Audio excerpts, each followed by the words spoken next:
Lowell's new mayor, Sokhary Chau, made history last week when he was inaugurated as the first Cambodian American mayor in the country.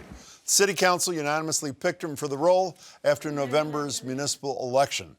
Mayor Chau came to the U.S. as a refugee, having escaped the Khmer Rouge as a child, along with his mother and 6 siblings, after his father was executed in 1975. Now he leads a city that is the second largest Cambodian American population in the U.S., with almost a quarter of its population identifying as Asian American. We cannot change our past or take back the sorrows from where we came, but together we can fashion a bright future. We cannot change the world, but collectively we can make historic change in Lowell. To the Cambodian diaspora around the world, we can no longer be just victims. It is our time now to be leaders and to succeed. Mayor Chau joins me now. Mr. Mayor, congratulations and good to meet you. Thank you, Jim. Thank you for having me on. I just want to take this opportunity to greet all the Cambodian diaspora in the Commonwealth, and I think around the world that would be able to see the show as well. You know, it's not just your elevation. I was reading about the government in Lowell. 4 years ago, the council was all white, thanks to federal intervention, a lawsuit, not unlike what we were talking about in terms of federal action with LaTosha Brown a minute ago. The council is much more diverse, and my understanding is your opponent, who ultimately withdrew, is Cambodian American as well. Is that not true? That is correct. He is also a Cambodian American immigrant like myself. Very happy to have served as a councilor with him last term. Last term, I won for the first time as a councilor at large for the entire city.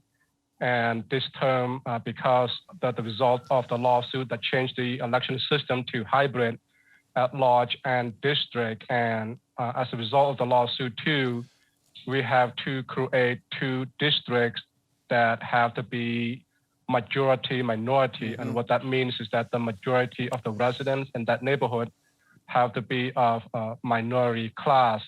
And I'm in one of those 2 neighborhoods that is considered majority minority. And I ran for district this term, and I am lucky to have been reelected. And I felt that even though we have 8 districts, really it's just one city. And it's always been important to me, even as a councilor at large. I felt that very important that to unite all the communities. And when I say communities, I also mean not only the neighborhoods, but also different ethnic groups. Lowell is a very diverse city. I know that. It's a city of immigrants, and it's a gateway city. And I feel that it's important to bring everybody along together, whether you are a district councilor, you're at large councilor. When you take votes professionally and as a civil servant, you take votes that affect the entire city, for example, for infrastructure investment, for tax purposes.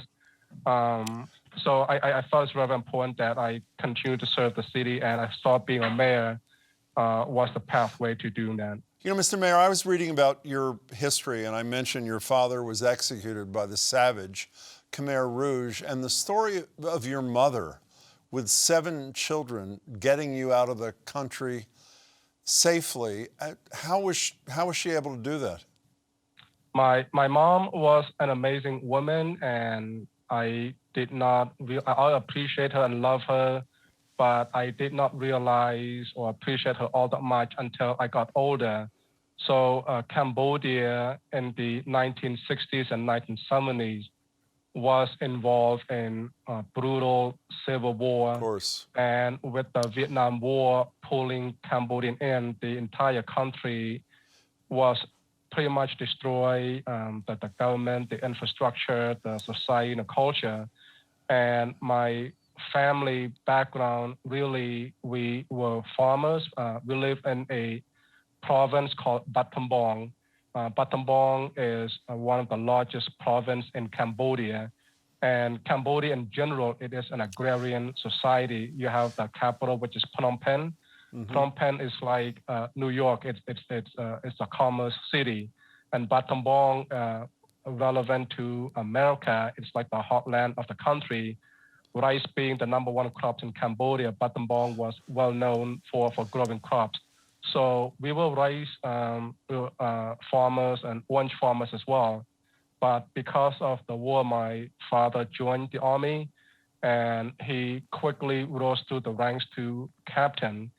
And in 1975, the Khmer Rouge, they won, basically, in short.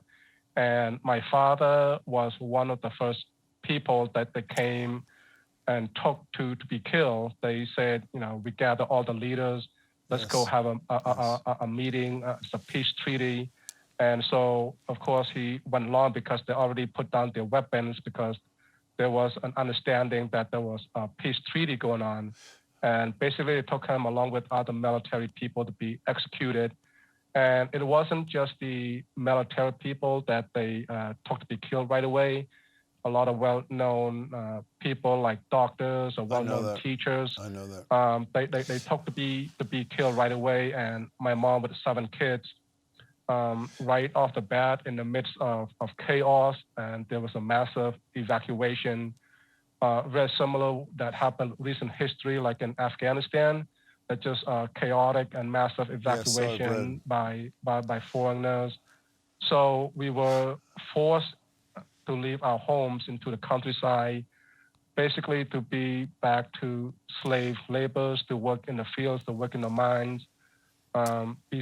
Many families were separated, and during that whole 4 years, as you know from other stories of killing fields. Of course.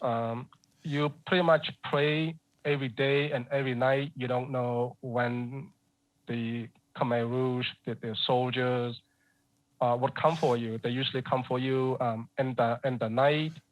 And so every night was a nightmare. Mr. Mayor, yes. I read the beautiful, beautiful tribute you wrote to your mother on Facebook. I just have time for one more quick thing. Did she ever get to vote for you for office in Lowell? She's always been a voter. And just quick to my mom, she was illiterate, and she cannot read or write because women back then, especially when you grew up on the farm, were discouraged to get education. And in America, she always wanted to become an American citizen, and she struggled because she didn't read or write, but just through memorization, she was able to pass the U.S. citizenship test. And since she became a citizen, she always voted. And she voted for me the first time when I ran in 2017, and she voted for me in 2019. That was the first time that I won. And I was inaugurated in January 2020. She came into the chamber. She gave me a big kiss. And last year was the election for this term. She voted for me. She did the early voting in October. She went to the senior center, voted for me. So that was, her health was failing, but she was able to vote.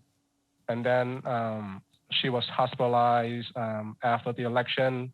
And we talked about mayorship, and she understood it in a way, but we don't have the type of language in our country. But she understood it, and she knew that I was going to do well. And I was very proud of the fact that she voted. She got a chance to vote for me before she passed away. Mr. Mayor, all I have time to say is I didn't know your mother, but I admire what she did, and I'm sure she's very proud of where you are today. Mr. Mayor, good luck in your term, and it's a pleasure to meet you. Thanks so much for being here. Thanks so much. Thank you. Thank you, Jim. Thank you, everyone. Thanks so much for having me on the show. Thank you. Have a good night.